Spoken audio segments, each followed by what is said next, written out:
I'm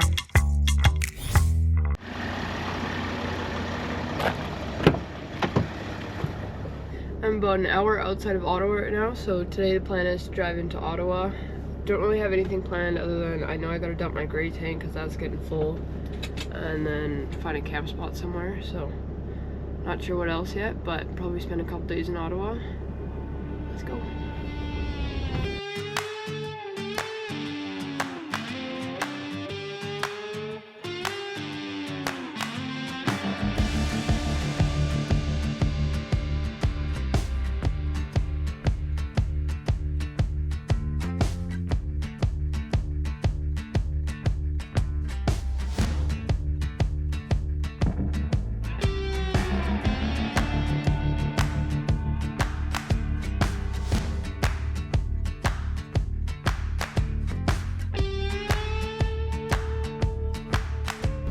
I don't know if I'm going the right way or not, but I guess we'll find out.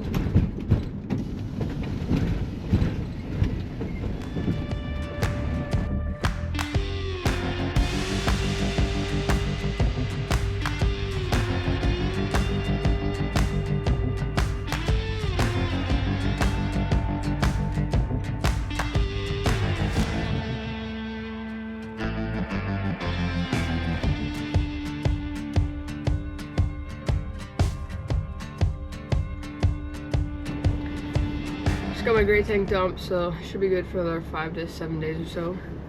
Usually I'll look for rest areas or like visitor centers. They'll sometimes have RV dumps.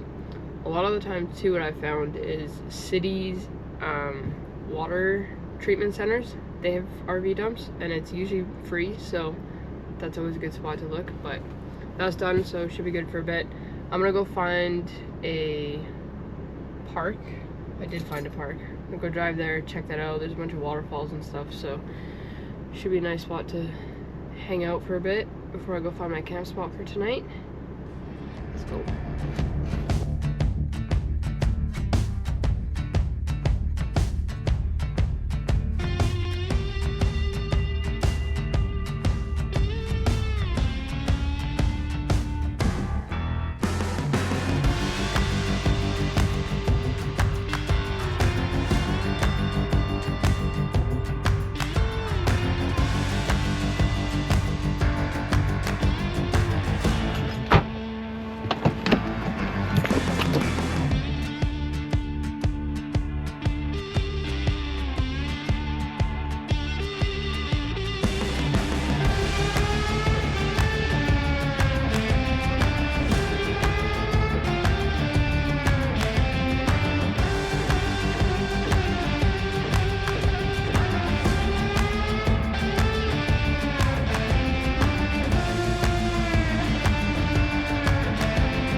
Finished checking out those waterfalls.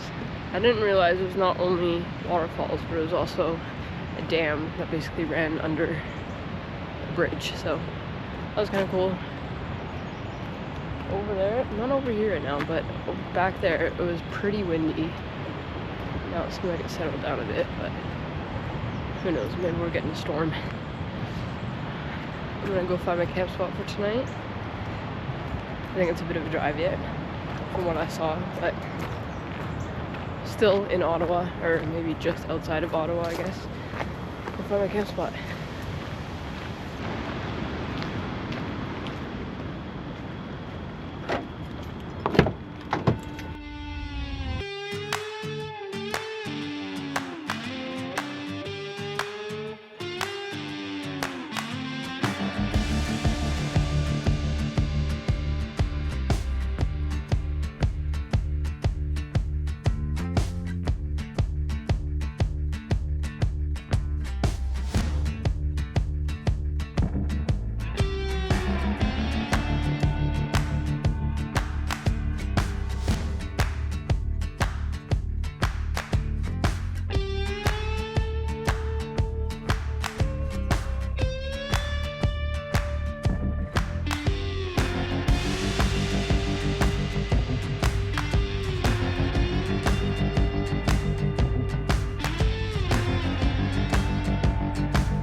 Today, the plan is to go check out a bunker that was built during the Cold War by the government here in Canada, and it's just outside Ottawa, and it was basically built as a communications hub kind of thing during the Cold War, so I thought that'd be kind of cool to check out. Never been to a bunker before, so I don't know what to expect, so we'll see. Let's go.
Tour done.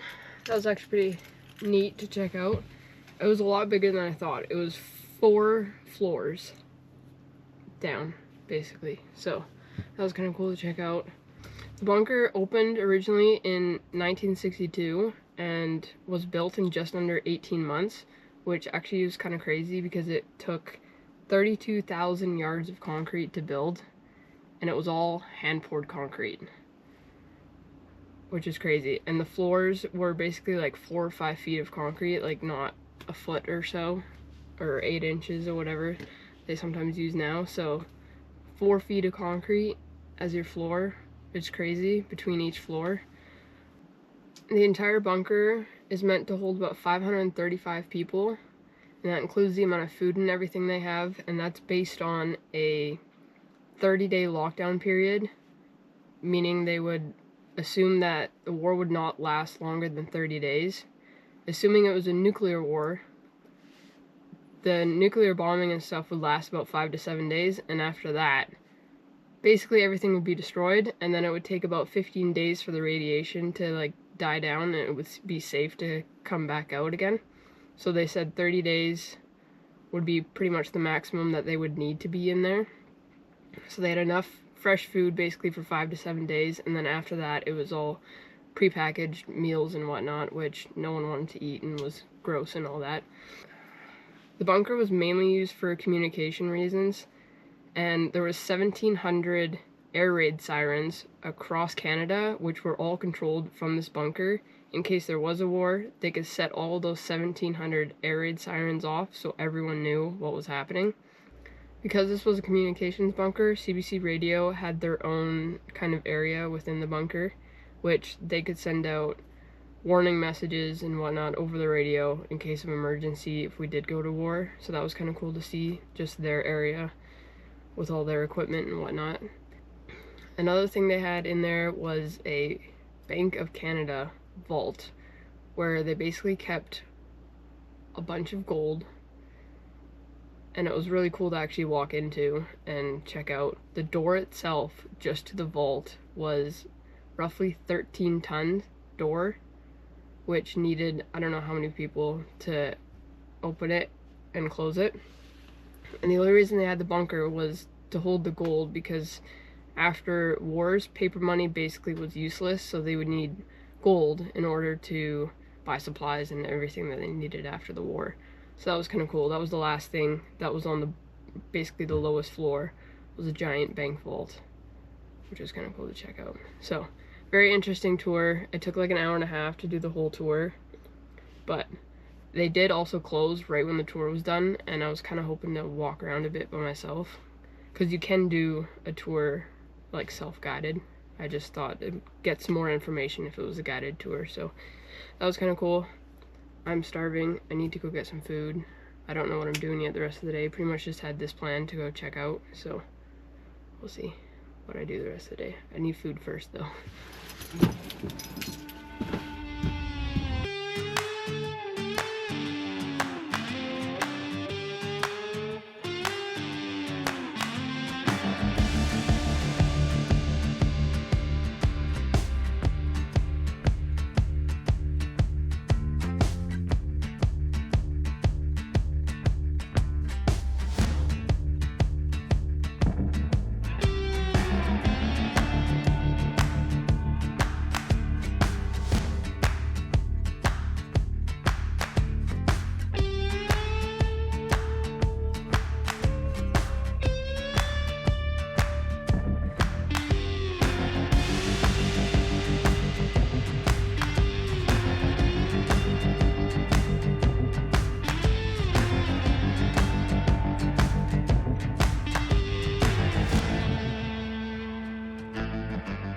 Got to my camp spot for tonight, same as last night. It was a pretty good spot, so figured I'd just come back here.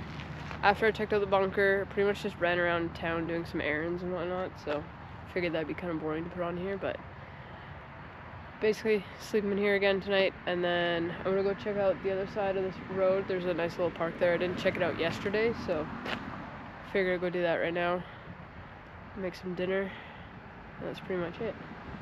I'm gonna end the video there. See you in the next one.